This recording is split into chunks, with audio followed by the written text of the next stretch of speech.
Welcome to the stage, co-founder and CEO of the Motsepe Foundation, co-chair of Maverick Collective, and founder and CEO of African Fashion International, Dr. Precious Malloy Motsepe. Patrice and Precious Motsepe, both born and raised in Soweto, have been at the cutting edge of South Africa's momentous changes. Patrice is the country's first black billionaire. Precious is a medical doctor and fashion entrepreneur.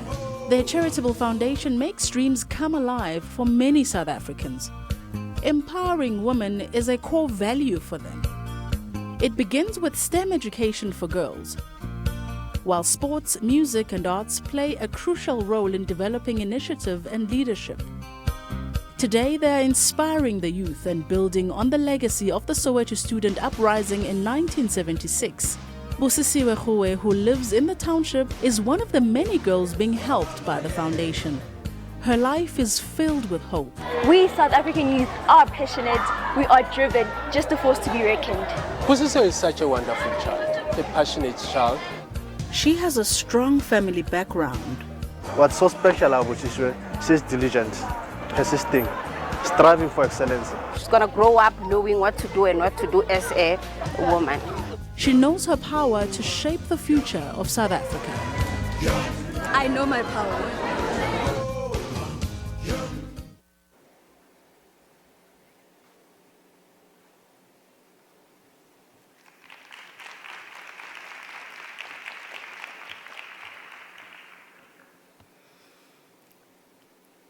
I'm amazed and inspired by the passion of everyone I've met here over the last few days. We need each other to really bring the change we want to see in the world. There's an African proverb that goes, if you want to go fast, you walk alone. But if you want to go far, you walk with others. Yesterday, at the opening session, a young 18-year-old Natasha Wang Mwasa was on a panel with heads of state.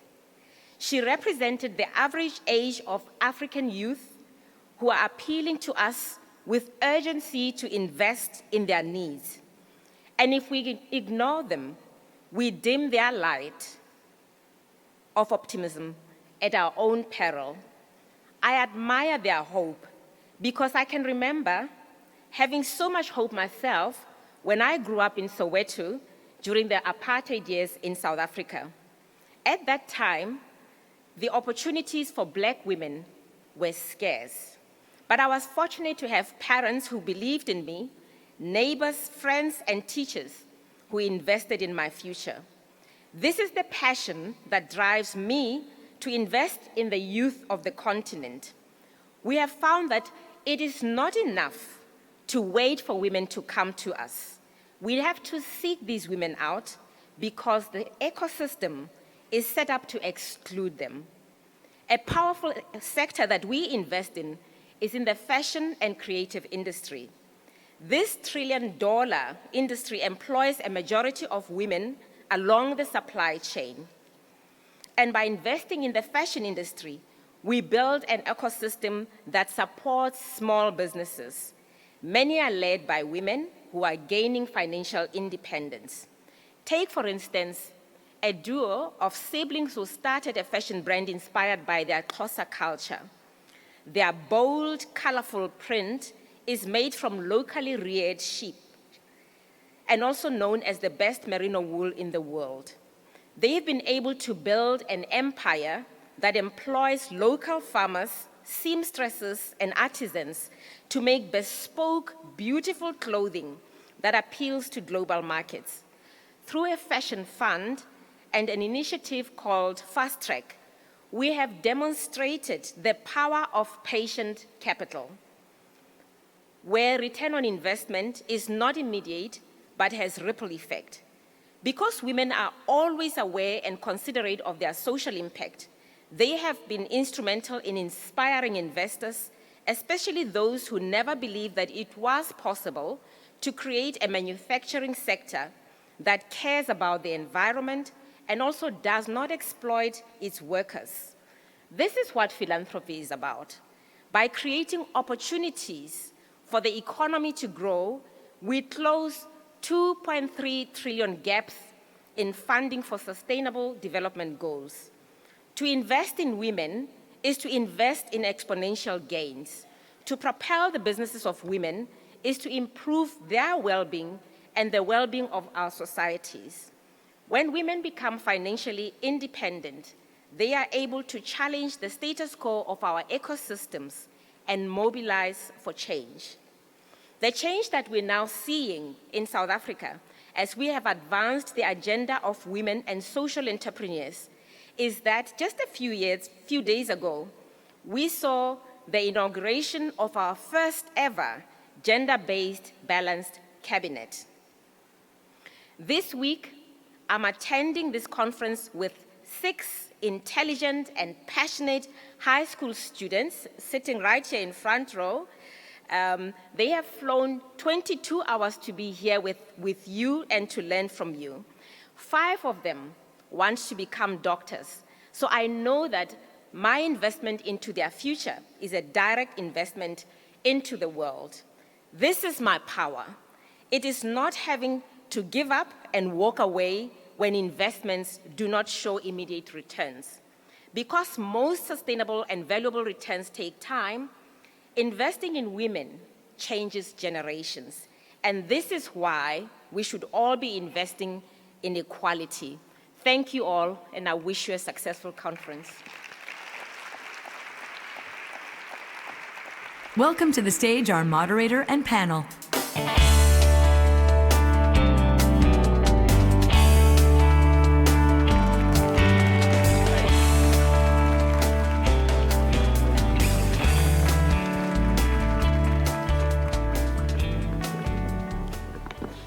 Good afternoon, everyone. I'm Raj Kumar. I'm the president and editor-in-chief of DevX and the author of the new book, The Business of Changing the World. And I'm excited to be here. In my business, covering development, covering health, covering gender, this is like the Super Bowl for us. So we have been waiting for Women Deliver 2019 for 3 years. It is fantastic to be here. And it's personally especially fantastic to be in Vancouver, which if you read my book, you'll know why. Because my uncle, he and I share a birthday, exactly 50 years apart. He's 93 years old. He lives here in Vancouver, Dr. A.H. Somji. And he's the reason I got excited and interested as a kid in development and health issues. And in fact, when I was a little kid, he took me on a visit to a village in Anand in Gujarat. I'm sure you know well, Gayatri. And there, I went to a dairy that I could go and see them making ice cream and making different flavored milks and yogurts. And, I was just a little kid, and I saw all this, and I thought, it smells terrible inside a milk factory, which is the thing I mainly learned. I had no idea until so much later in life that what I was witnessing is probably the world's largest social enterprise. It's called Amul Dairy. They have a $5 billion annual budget, and it's run almost entirely by women. Women farmers across India. It's lifted millions of women out of poverty as they sell their milk products into a much larger, now global market all over the world. This is an initiative, an enterprise that started around Indian independence in the 1940s. And here we are in 2019, and we're having a conversation around money. We know there are opportunities to invest in women. We know that. There are examples like the one I just gave, but yet the gaps are enormous. The number from the World Bank is $160 trillion. You might have seen that when you were planning to attend this session in the write-up. And if you're like me, I had to go look it up to think, is this right? This must be a typo. That must mean billion. But actually, if you look at the gap between what men earn and what women earn in their lifetime, you add it up, there's a $160 trillion opportunity if we can invest in ways that get women more included in the economy. We know a lot of what to do. I've got a panel of fantastic people who are doing a lot of this today, but we're going to have a really tough conversation about how. How do we get there? Because there's real urgency around the issues we're here to discuss. In fact, the World Economic Forum has done their analysis of this, and they say it will take 108 years to close the overall gender gap if we stay on the current trajectory. And specifically, when you think about the workplace, 202 years. Is anyone ready to tolerate that kind of time span for these issues? I don't think so. Not these young ladies. So certainly not these young ladies up front. So we are going to find a way to do it. So we don't have Justin Trudeau in this session, but we do have a $160 trillion opportunity. So I hope you will all pay attention to that. I want to just start by telling you briefly who we have on the panel and getting us going into this discussion. We have, right to my left, Maria Cavalcanti, who's the president and CEO of ProMujer. We have Humphrey Nabimanya, who's the founder and team leader at Reach a Hand Uganda. We have Theo Soa, who's the CEO of the African Women's Development Fund. Suzanne Beagle, the founder and at Catalyst at Large. And we have Gayatri Vasudevan, who's the co-founder and CEO of LaborNet. And I thought I might just start with you, Gayatri, very quickly, because many people here may not have heard of LaborNet, but I did what a good journalist should do, and I went online and I looked at YouTube, and I found a video that you did in 2014 where you were just talking about the concept behind LaborNet. And you said, I really hope that in 5 years, which would be 2019, you could reach 500,000 women. And as I understand it, how many have you reached to date? About 700,000. So we crossed the threshold, yes. So Gayatri, tell us what you're doing to get women who, especially in India where you work, are often not part of the formal labor economy. How are you getting them into business? How are you getting them into the workforce? So I think there are two, let's say there are two types of women, for lack of a better word. One is those who are in schools. So we do a lot of vocational education in schools. Girls drop out in 8th grade in India. So how do you ensure that they're retained in education up to 12th grade? So we've introduced vocational education in high school to ensure that families feel that they will be earning members. So push them towards completion of education through vocational education. The second is we have a pattern.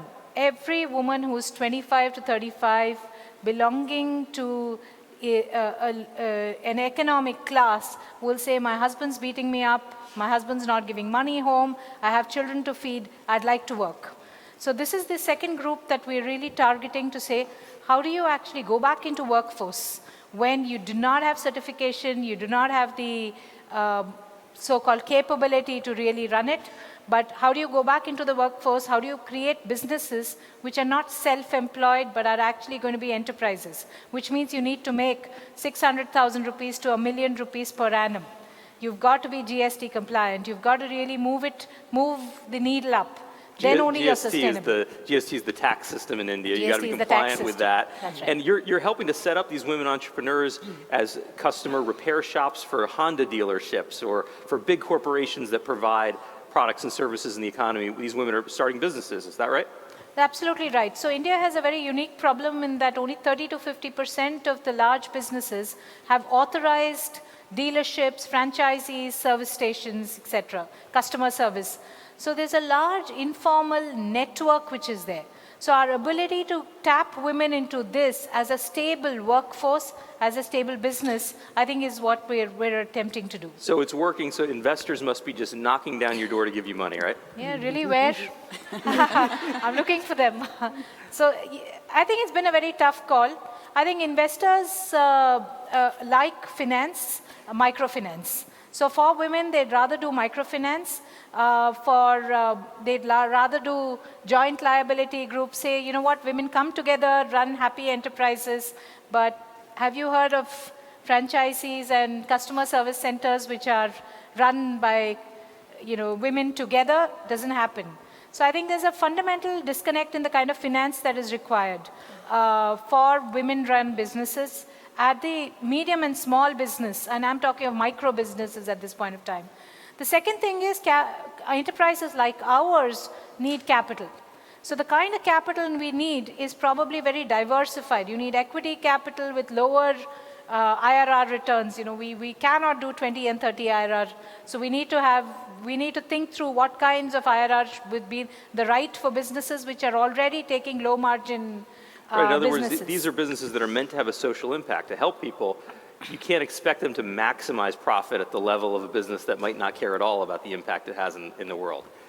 I want to bring Maria into the discussion now too, because we're getting now to this issue, right? We know that there are women who are not in the labor force formally, who are not given the opportunities that they could have, but when we do it, and you've now done it to the tune of 720,000 women, I think you've now trained, we can see the opportunities clear. Maria, you have, through your organization, Promujer, you have now loaned out something like $3.6 billion since 1990.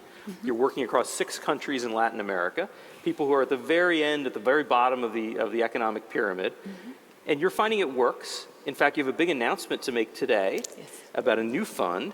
So I want to hear about that new fund, and I want to hear what is it that's going to come next? How are we going to get from the billions and the millions to the trillions? How do we explode this? So tell us about the announcement first. Thank you. Okay, so I'm very excited. I'm really delighted to be announcing this creation of this fund in Vancouver.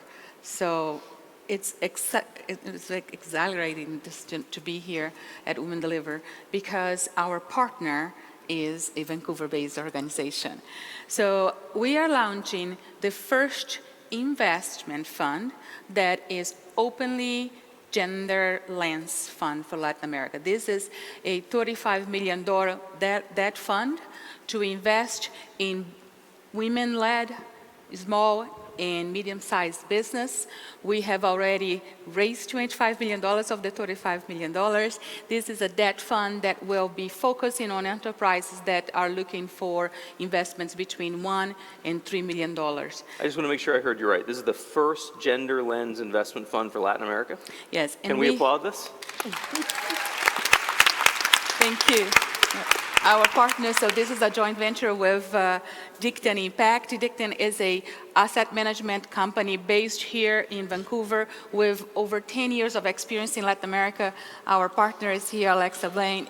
Could not be happier than this moment to really share this information with you.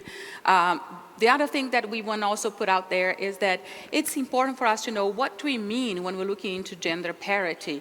How do we measure? How do we find pipeline? And I have had some potential investor coming in and say, you may not have enough pipeline. And I wanted to dispel those myths. We are going to dispel a few myths here today, and this is the first myth. And just to be clear about pipeline, this means people like Gayatri to go invest in, right? Exactly. If there are not enough women entrepreneurs or business opportunities you could go invest in. Exactly. So one of the things we need to really change our mindset is that there is not enough women-led business. It's the opposite. We are very happy to say that one of our major investors is OPIC. We're part of the 2X Challenge, which is an incentive and a program from the American government to support more funding coming into women-led business. There are some good things coming out of the American government nowadays. Incredible things coming out of the Canadian, so we're extremely happy to be the first fund that is looking into this aspect, but also bringing in an opportunity to look into public, private, and social society and together and looking into investing on women. But we are going to do this through a gender-smart framework, which we want to make available for anyone that want to use. And that is for us to identify companies, for us to evaluate these companies, and for us also to guide them throughout becoming better companies that leads to a better equality environment in their own work. And we're going to be looking at supporting and evaluating governance and leadership, how many women are on the board, but also how many women are properly paid at the right levels throughout senior leadership, middle-level management.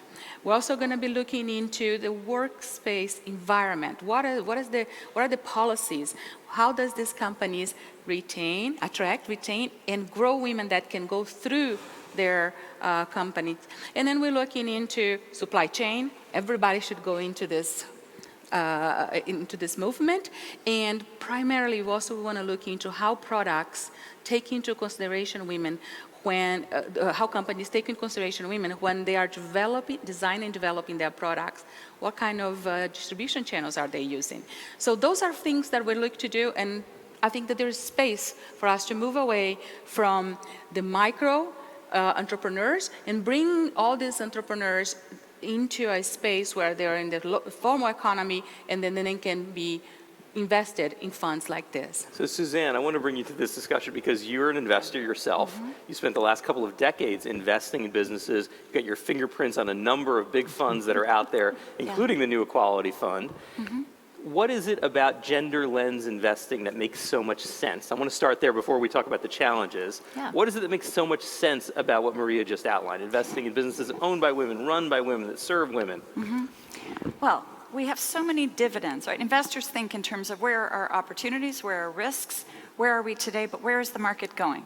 So if you really understand that the market is going in the direction of women having access to capital themselves to be investors, women who are making purchasing decisions, women as innovators, product designers, women who are in leadership, women who are really driving decision-making from a governance standpoint. This is where it's going. And we know, IFC just came out with a study recently about private equity in emerging markets, where the data shows across 500-600 funds that gender balanced teams outperform either all male or all female teams. We know that there are economic dividends, but there are social dividends, and the combination of that, this is an irresistible time to be looking at gender as a factor of analysis across every investment. And so Maria just talked about really doubling down on women entrepreneurs or women in leadership, supply chains, products and services, but you can really look at where are gender patterns in any business, whether it is an obviously gendered business or not. So people say to me, you know, climate is over here and gender is over there.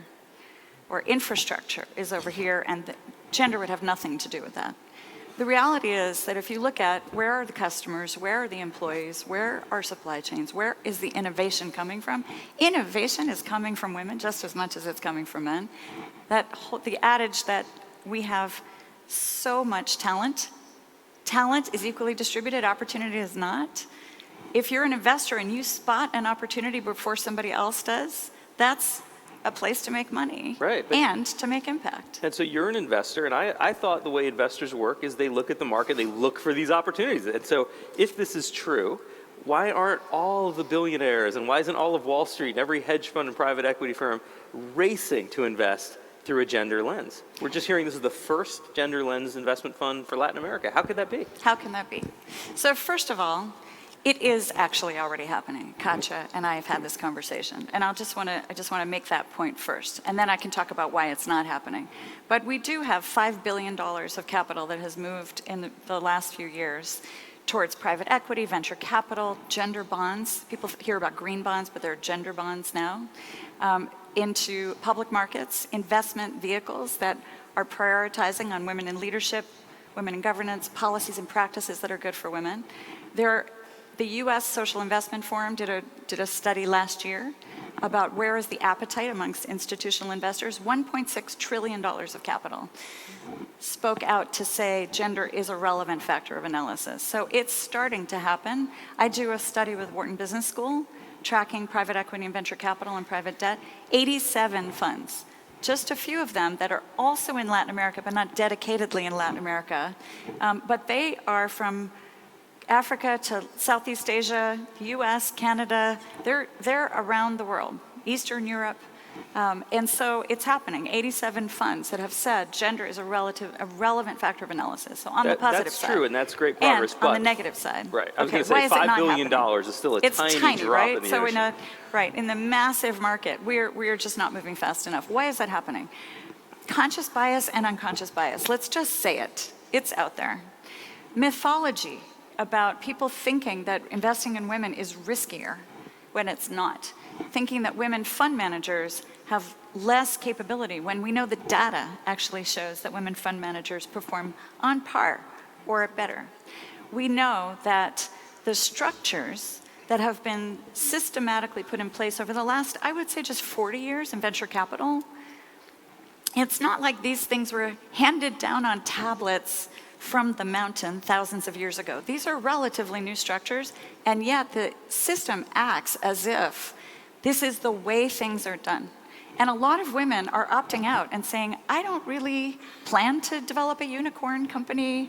I don't really plan to only prioritize on doing something that is going to grow 200% a year. I'm going to build a really good business, as I did because I was an entrepreneur before I got into this, and I'm going to do it in a way that is sustainable, that is socially responsible, that is values-driven, and is going to capture a market.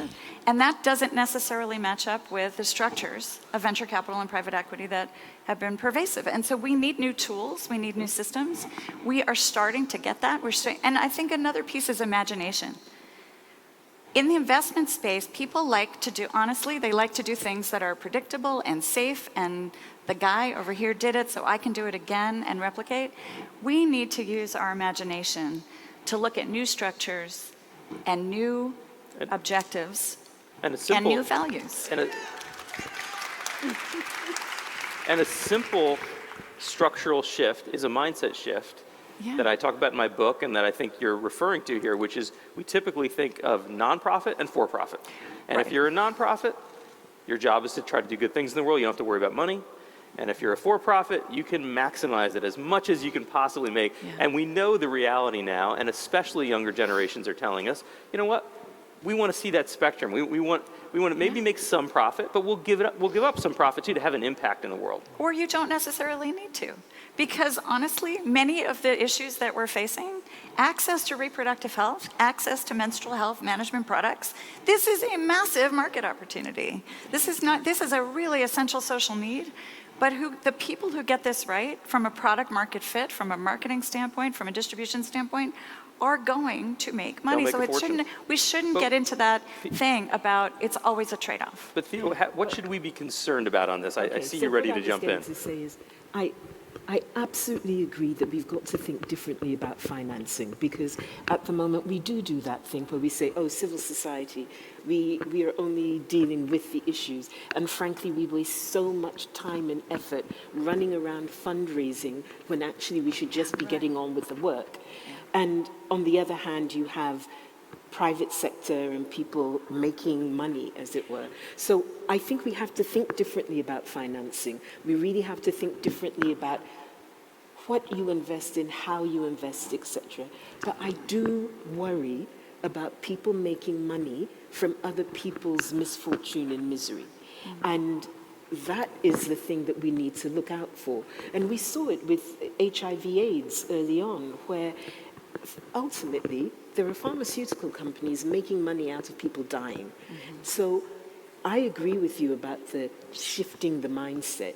We have to find a way to look at more innovative financing, but financing that is also held accountable, because there really is something wrong with people making money out of other people's misery. But if we can find ways of financing that incentivize companies to be responsible, to do the right thing. And frankly, you know, I have money that I put into a pension. I don't want that pension putting money into defense funds so that I know that women are being killed because I am going to have a pension later on. So I think we have the power to change that. And that's why it's so exciting that we're working on the Equality Fund together. Can we talk about that? I just want to bring up that there's an explosion. We heard OPIC already, which is the U.S. government's private sector investment arm for development purposes. There's now FinDev here in Canada, which I think you're involved in as well. There are many of these. There are just so many of these new investment opportunities, including the Equality Fund, coming up. What concerns you about that? In other words, you're saying you see the downside risk, and you want to make sure there's real standards and accountability. How do we make sure that that is the case? Because development aid is starting to shift from traditional grants and contracts into this kind of private sector investment. So there are two things. One is, I think we have to be really, really careful of those shifts, because there are some investments that you should not be making on a profit basis. There are some types of work that are being done, particularly when you are doing advocacy and you're holding either the government or the private sector or whoever else to account, where truly, if you are then going to rely on the same people giving you money for you to tell them, you know, you have to change the way you behave, it doesn't work. So we always have to remember that this is an ecosystem. Part of the ecosystem needs to be about independent, sustainable funding. And that's what's exciting about the Equality Fund, because eventually that will be sustainable funding that is outside of the hands of either governments or private sector and in the hands of feminists and women's rights activists who have an agenda and know how they want that agenda to be developed. So I think we should really be careful about not just thinking about money and investments, but thinking about the control of that money and the investments. So yes, there's FinDev and yes, there's OPIC. There are not enough of them. And the ones that are there are controlled by the same systems that actually have meant that women have been excluded from so many financial and economic systems. So I want to see the FinDevs and the OPICs and everything else. I'd like to say governed, but let me not dream too much. At the very least, this is a place you can dream. Yeah, exactly. Come on, this is okay, if it's a place to dream, then I'd like them to be accountable to the people that they are meant to be working for. I don't want them sitting in Washington and then people out in Kigali have no say on how they're investing the money and where it's going. I would like them to be answerable to feminists when they say, oh, we're investing in women's rights. I'd like them to be answerable to feminists who would say, so what are your indicators? What are the differences? We will do the monitoring of the impact that you're having. I know that's not going to happen, but I can do it. So but we need to think in those directions if we want to make real change. I want to bring Humphrey into this because you're bringing up a point to me, which is there's a difference between for-profit investment and the concept of market mechanisms. And market mechanisms can work even in a nonprofit scenario. And so one of those areas where there's a real dearth is seed funding. And that can be in a profitable enterprise, or it can be in a nonprofit enterprise. Humphrey was, if I understand this right, you were in your first year of college. You were 21 years old and you saw an opportunity to do some good in your community. And you were able to get 2 small seed grants, not investments, but grants, $5,000, $10,000. You have now built that organization based off of those small seed grants. How big is your annual budget today? Approximately $1.5 million US. Yeah. $1.5 million US in Uganda doing, please applaud it. Any investor getting a return like that would think it's pretty incredible. This is grant funding. It's a nonprofit model. But tell us about the work that you're doing. What is the organization you founded? I work with the Reach a Hand Uganda. It's purely a youth-led and youth-serving organization in Uganda, focusing on sexual reproductive health and rights for young people. Just not diverting so much from the topic. It's more looking at issues from a grassroots level. And grassroots organizations, it's very hard for them to gain funding. You find that so many organizations that start up at an early age, they give up so early because there are no spaces that they can really market themselves. There are no spaces whereby they are easily believable in it. But as Reach a Hand started, we mainly invested a lot in human capital for people to believe in us and also believe in the cause that we are pushing for. And also when it comes to the kind of issues we are addressing, also not differing so much from my colleagues, they're very hard to market to different investors for them to see the need of them investing their money into issues on child marriage, issues on teenage pregnancy, or issues on sexuality education. It's very hard. And if you go to private investors, they will push you so much the donors. They're the people that understand that kind of language. Mm-hmm. But also through that, for us who are lucky enough believed by the different partners we're working with, especially highlighting Rootgas, which is based in Netherlands, because it was investing a lot of money in young women and girls, investing a lot of money in young people in Uganda, but also there was no mechanism of young people that are so much in the far front to address some of those issues. So it was kind of an opportunity that we picked up in terms of marketing our ideas, and through that we are running an organization which is surviving on $20 a month, and this is through outreach programs, working with friends. And so they looked, because we created an opportunity for them to invest in, so they didn't ask so much of systems. Do you have systems? Do you have everything? So they're like, for these years, we're going to commit our human capital investment. And that's the time they're giving, that's the building the capacity they're giving, the exposure to bring you to different platforms, to put you in a marketplace. Because for me, this is always more of a marketplace, because you're meeting different individuals that you're marketing your ideas to, you're trying to sell your vision so that they can buy into that vision. So they provided that kind of platform. And so that platform, it led to us to be part of the Women Deliver conferences in 2012, 2013, because of the exposure they had created. And for me, that was the hugest investment that you can get from someone. Sure. So they prepared us, and after, from 2013, there was a need for them now to invest money. And the first funding we got was 6,000 euros. And that money, instead of putting it in outreach programs, we decided to start developing systems, because we had started looking at the future of where we are headed. As we're developing systems, Women Deliver Young, the seed grant comes in of 5,000. We again strengthen more of the systems. As well, we are doing a lot of voluntarism in the kind of reaching young women and girls, communities, having human-centered design programs that are much focused on young people, and that's how we're able to attract more funding that is now coming from different interagencies. And also we looked at the advantage that other key players that are targeting young people that were doing, and they are mainly getting their investment from the private sector. So we decided to create programs that can speak to the private sector, but addressing what they call the boring issues to the young people. Give us an example of a private sector company you So would work private with. sectors companies that we're working with, for example, we approached Pepsi, we approached media companies like NBS TV, we approached Unilever, we approached Standard Chartered Bank, because they had programs that were focusing on young people, but not having in the social aspects.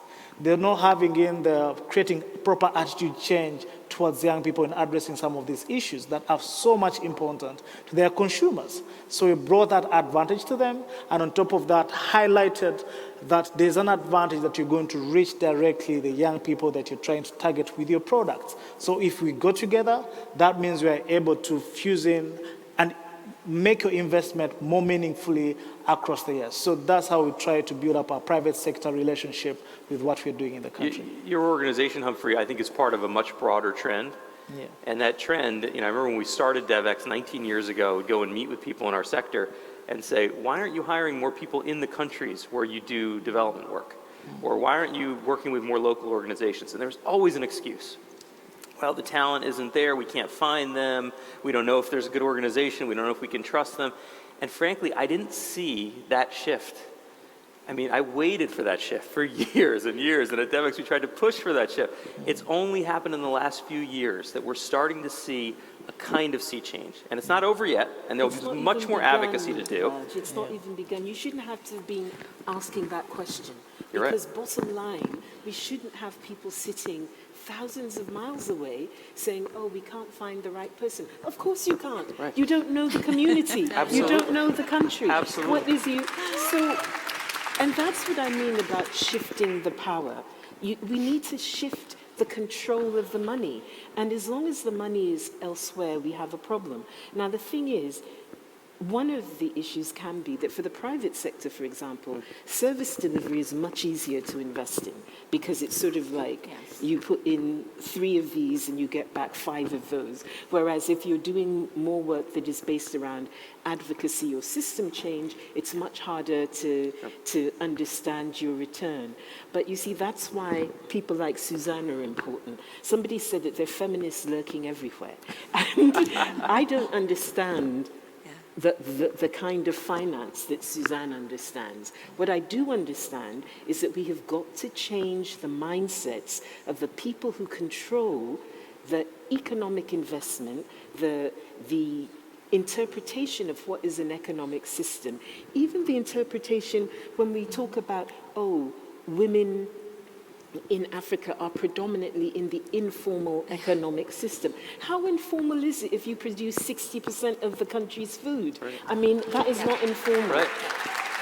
But I don't understand those mechanisms, but people like Suzanne do.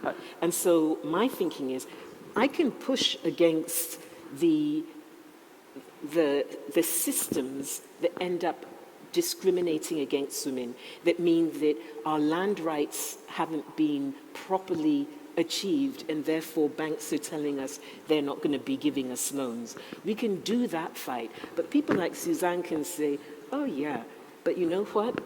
Make them do this.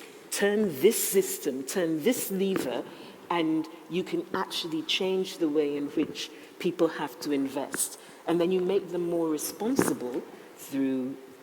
And I learned so much from you. I think about what I've learned about women's rights, around land rights, around the barriers for women, and especially let's stick to an example on the continent. Again, coming back to people saying, this isn't relevant in big energy infrastructure projects. There's a project in Nigeria with a developer. As they go in and they're laying in big solar fields, they're displacing people. We know that. People are then being resettled. This developer is sending in a gender expert to talk to the women and the men about what they really want when they be resettled. And they're getting the women's names on the titles of the new homes that are getting built. Wow. And they're looking for the benefits that those women find important. And this is like really creative thinking, but it comes from a dialogue from where you sit and where I sit. And so I do want to pick up on the corporate conversation, because corporates are also getting it, that maybe the path to better understanding and the insights on the continent, as an example, is to go and work with Unilever and J&J, working with Kasha, who's a company that's here, that is an M-commerce company providing access to sexual and reproductive health and menstrual health and women and girls' well-being products in Rwanda, in Kenya. For a Unilever to get to really know that market themselves and really develop the customer insights is going to take a lot more work than working with a company that's based there, that's got a Kenyan staff or a Rwandan staff, that is working with customers. And they come together, so they're working with nonprofits like Humphreys, but they're working with for-profits, which they may ultimately decide to buy. They may invest in them, but they're also working to say, how do we bring our distribution talent, our marketing talent, what we have to bring, but how do we benefit by being in partnership? So I think that's one thing that's quite exciting. And then, coming back to the DFIs, because you mentioned it and Maria mentioned it, I'm so lucky to get to work with 15 development finance institutions on a collaborative called the Gender Finance Collaborative, where we're really every day in conversations around what can we say in our role as investors about safety, about women's rights, about voice and agency, about what is happening, who's being recruited, who's being advantaged, what are the policies and practices in the companies we're investing in, and really saying if we're the ones placing capital, how do we unlock also co-investment, but how do we use our leverage to go into a company and say, by the way, you're going to create 500 construction jobs? What about if 50% of those jobs go to women? You're going to go and you're going to build a hospital, you're going to build a school. What about really thinking about the girls' needs as much as the boys' needs? So that is power. And now the 2X Challenge, which really was inspired by OPIC's 2X initiative. The 2X Challenge is $3 billion commitment by 2020. By 7 DFIs, and Canada played such a leadership role. It feels so good to be in Canada here. FinDev Canada really came out, got this on the stage at the G7 last year. Now 4 new DFIs, development finance institutions. These are the investment banks of the governments of these countries have come together to say, we mean business here, and we mean social and development impact, and we don't believe that we have to separate the two. And it's not just about counting. Yes, we're looking for women entrepreneurs, or we're looking for women in leadership, but we're looking at the policies and practices and really those opportunities for value creation. So it's thinking about where can we, again, work together in partnership to make massive amounts of change and inspire other people to co-invest with us. I want Maria to jump in on it. Go ahead. I just want to jump in because I want to say, there's a lot to be done, but there's so much that has been accomplished already. And then if we look around here, the opportunity for us to collaborate relentlessly will allow us to go so much farther. Then we don't really need to wait for the traditional markets to join us. They will be looking and knocking on our doors. So I think it's very important for us to understand how much empowered we already are. We're already there. Having a group of almost 10,000 people that can put together what they bring to the table, what are our redundancies and what are the gaps. Let's address this. Let's look into who has their foot on the ground, in our case, the heels on the ground, but who has the platforms? And then let's support it. Let's work through collaboration. And this is something that is new in this space. Some of us, and Suzanne and I are old-timers in impact investing, and that's one of the things we have learned from the movement of impact investing. It took us a long time to collaborate. Finally, we did. But this is a moment. So there is a new momentum here that we need to really own it and take advantage of this momentum. This is our time, and nobody is going to make us invisible. There's no return to this. So this is the moment, and I'd love to get, just very briefly, especially for the young ladies that are thinking about going into business or going into creating their own opportunities. There is a structure that is ready for you to push it to the next level, and we learned that last night. So we should remember that, because there's so much. It's so easy for us to say about all the things that are going wrong. We'll take care of it. We're going to do this, and it's going to be big.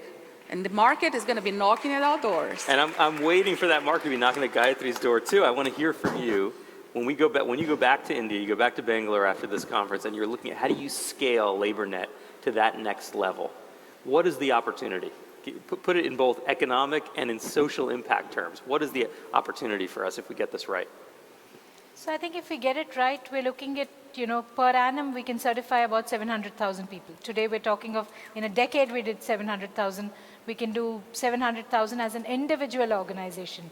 We can grow it to about the 200 million revenue opportunity for an individual organization. So just imagine for a minute, if there were 10 LaborNets, we're talking of 10% of India's GDP.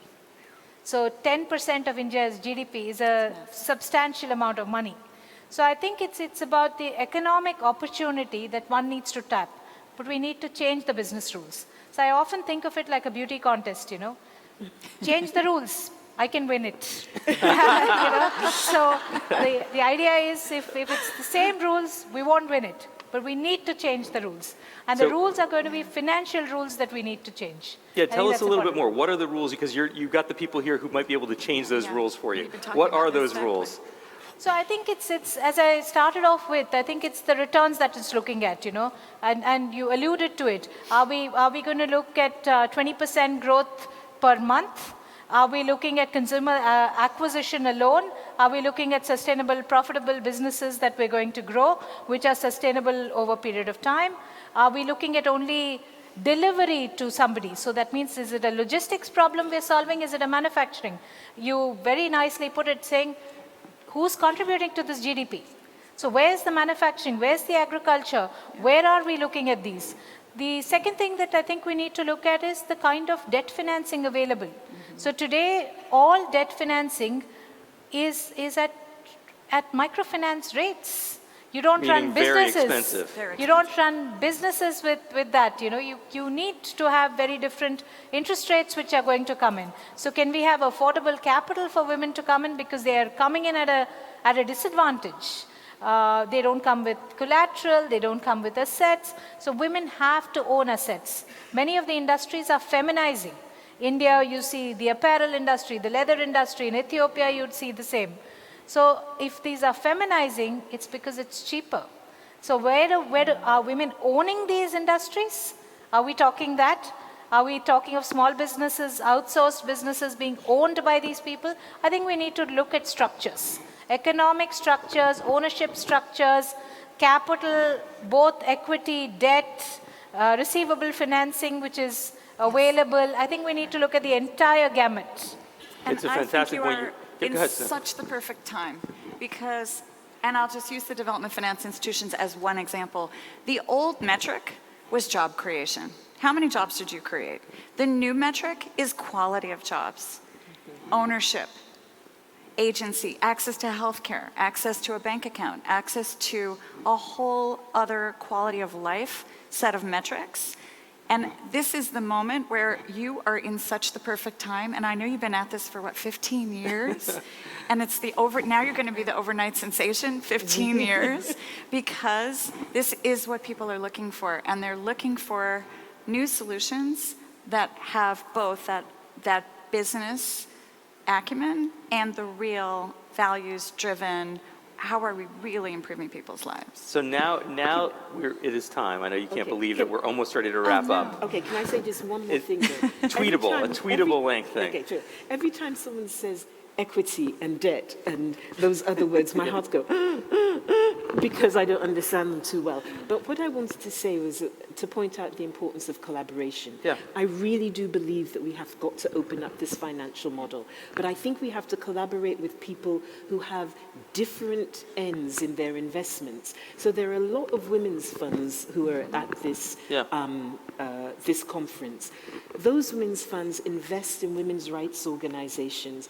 They will always invest in a different way to any big financial market private sector model. And I think it's really important that we understand that even while we grow and influence and change the way the market invests generally, we should be making sure that there are organizations that continue to invest on a rights-based basis so that we continue to get progress. Because you can influence capitalism, but sometimes the history of capitalism has just been about exploiting women. So sometimes you also have to knock down some of those doors.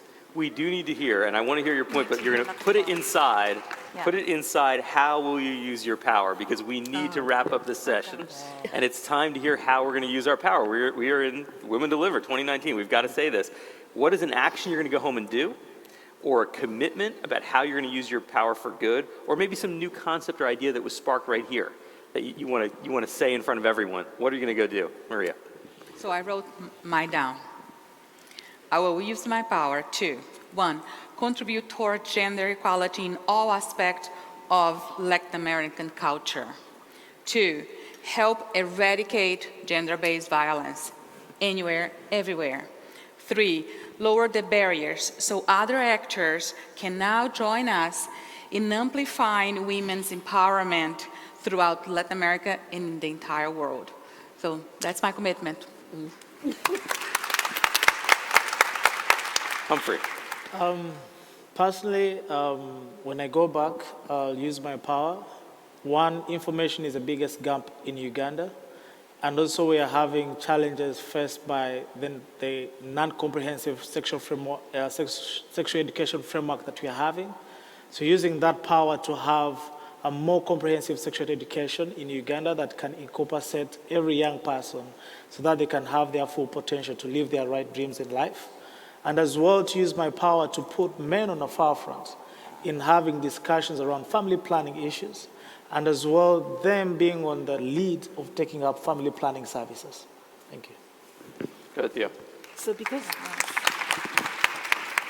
because I never saw a rule I didn't want to break, I actually want to say that some of us have been using our power for a very long time, and we need to acknowledge that. There are women sitting in this room who 3 years ago had a vision about what could be done with money, and now we have an equality fund. There are activists that have been working for years, so we shouldn't assume that we're not using our power, but let's ramp up how we use our power. And my commitment in ramping up is, number 1, to open up my minds about those terms like equity and debt, and find out more so that I know where you twisted. My other use of power is looking at how do we shift power to younger feminists. I want to see a whole generation of feminist economists making a difference to this world. And so I'm going to use my power to see how I can move there. And then I'm going to continue to use my power to push people to break some boundaries. Suzanne. You inspire me. I am fortunate enough to produce a summit called the Gender Smart Investing Summit, which brings together the people who have the commitment, the passion, the resources to move this capital. And I get to be a curator, a connector, a catalyst with the most remarkable set of people in deep collaboration with feminists, with capitalists, with men, with women, with big institutional investors, with individual investors. That is what brings me joy. You should always do what brings you joy and what the world needs. And I feel like this is, for me, about moving more capital more strategically, with more impact, with that level of transparency and commitment. with more velocity because it's time, and to inspire other people to do that, and to be part of collaborations like the 2X Challenge, like the Gender Finance Collaborative, like the Equality Fund, which is this unprecedented coming together of investors, philanthropists, government, human rights, women's rights organizations, not only in Canada but around the world, to create new structures, new tools, new frames, where we are creating a permanent capital vehicle to fund women's rights movement building, to fund gender equality work, and to Gender Lens Invest the entire time to show people what it can look like when you take a feminist approach to investment and created by women, for women, in a feminist way. So that is one of the main ways that I'm going to use my power, is to continue to foster those and be part of helping other people create those collaborations. And finally, gender and climate need to come together. People need to see that these are two of the most critical issues of our time, and they are not separate. And so in a finance context, I'm going to work to bring that together and help with a remarkable set of people to do that. So I come last, and I was just thinking, should I read, should I think? So I think when I was really thinking about how should I use the power, I had a prepared speech. I've decided to change that. So I think most important for me is, when I go back, is to understand that women have to be in the workforce. In India, women are dropping out of the workforce, which means it's a long journey to actually bring women into safe spaces of work. We need the large majority of women to believe that they are the economic contributors. They are not the secondary contributors. They're the primary contributors, I think, is the confidence that every girl, every woman needs to have in India. I think that's the most important. The second thing is, I, like you, knew nothing about this 10 years back. I mugged it up. But I think it's important to women to learn the language, because if we don't talk the language, the other party is going to think we are idiots. And I do not want us to believe that we don't know what we're doing. We have run businesses. Time and again, we've run homes, we've run businesses. Agricultural farms are run by women always. Trade we haven't done. So I think we have to step it up. So my commitment is to go back and energize women to say, I've done it. I'm just rediscovering myself. I don't have to relearn. I just have to bring it out. That's it. Open the shop. Well, I want to make sure we have enough time for our next presentation, so I'm going to use my power as the moderator. I will answer my power question on Twitter. I promise to make it good, and I will do that shortly. I do want to just say, listening to this inspirational panel, I hope we can imagine a social impact industry that is fit for purpose, that we can reimagine the way financial structures and nonprofits and grant funding and contracts, that this whole world can actually get us to where we want to go. I, listening to all of these folks, am inspired that we can do it. So please join me in thanking this tremendous panel.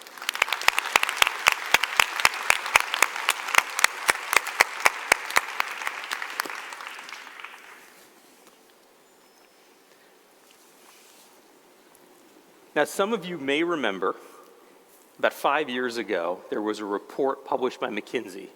This is probably the most quoted and repeated report around women's economic empowerment in the world. I hear it at almost every session I go to. It's called The Power of Parity, and it was about really the fact that there's a $12 trillion opportunity if we can include women in the economy. In fact, that was the low end of their projection. Well, I'm excited to say that we now have a very special presentation coming out. We're going to get some new evidence and an update to that report from Vivian Hunt, the managing partner for the UK and Ireland at Mckinsey, and Lorena, the Chief Diversity and Inclusion Officer at Mckinsey. Please join me in welcoming them to the stage.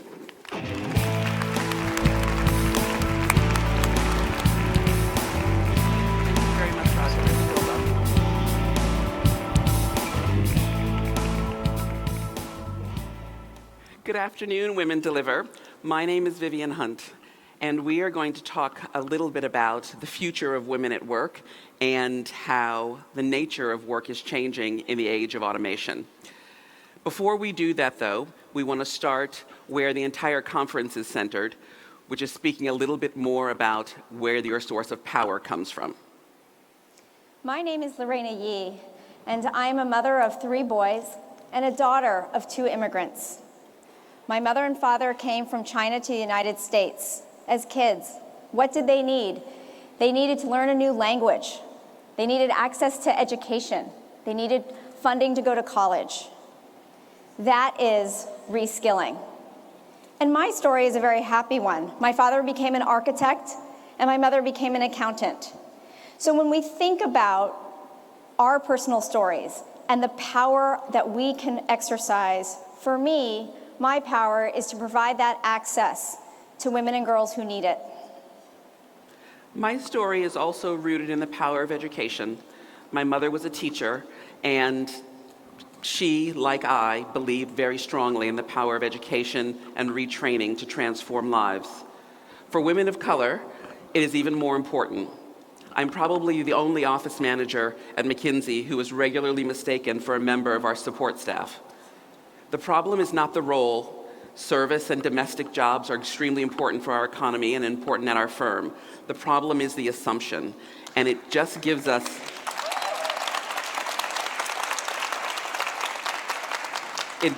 further evidence that we still have a long way to go for equality of opportunities for historically underrepresented people and historically underrepresented women. And I want to use my power to change that. Our stories are 2 individual journeys, 2 family journeys, 2 anecdotes.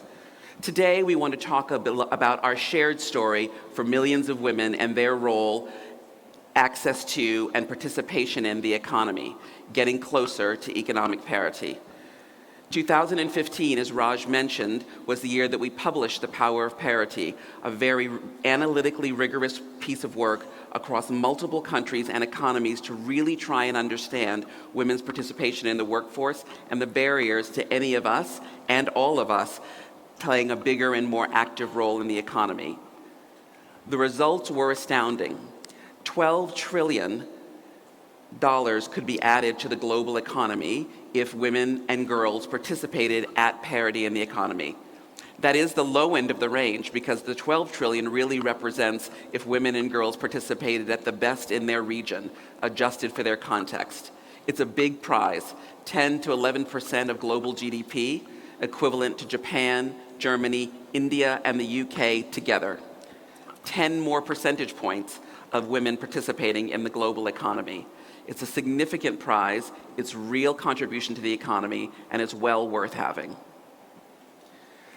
The not so good news since we published that report is we haven't made much real progress.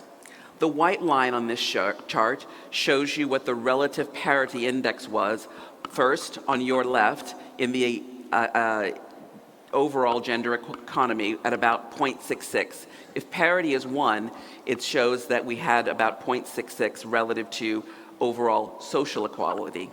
On your right, you have gender equity at work, which was even lower at 0.51. Here, 4 years later, having redone the parity analysis, it shows that we've not yet collectively made structural progress towards parity, either in society or in women at work. We have more work to do. The reasons for that are well known. First, women spend much more work on unpaid domestic work, care work, whether it be for children, families, and/or older relatives. Men are more likely to be technologically plugged in, literally spending a third more time on the internet than women and having much more access to technology-based training.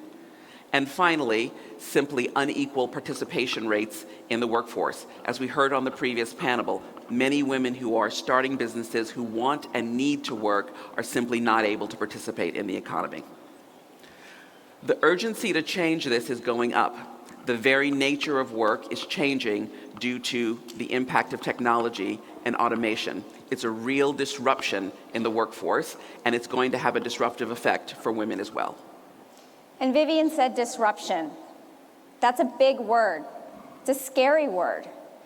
But we don't have to be scared of it. We don't have to fear it if we understand the facts behind it. So let us share some of those facts. What is the nature of the disruption in the work that we do? What you see here is a story of both loss and of gain, the jobs that are displaced and the jobs that will grow. And the first question that people ask is it different for men and women? And what I say is that in terms of the amount of jobs, it's a big deal for women and it's a big deal for men, maybe slightly more for men, but this is a huge deal. But then people say, well, then why should we take a look at the future of work? Why should we look at automation from a gendered lens? And what we say is that it's because the nature of work is in fact gendered. If you look under these bars at where the jobs that women have today are, they are prevalent in different occupations and places than men. Whether you're in the developed economy or the developing economy, we see that difference. I'll give you an example. In healthcare, we see that almost 70% of healthcare workers are women, versus in construction and mining, we see under 20% are women. So our starting points are different. And guess what? Those journeys towards the new jobs have to be different as well. And those new jobs are concentrated in different sectors. One sector that won't surprise you is a sector around professional services, science, and technology. And in that, by no surprise, we see mostly men from an education perspective and from a job perspective. So we're going to have to work really hard to make sure that the opportunities for women are there as well.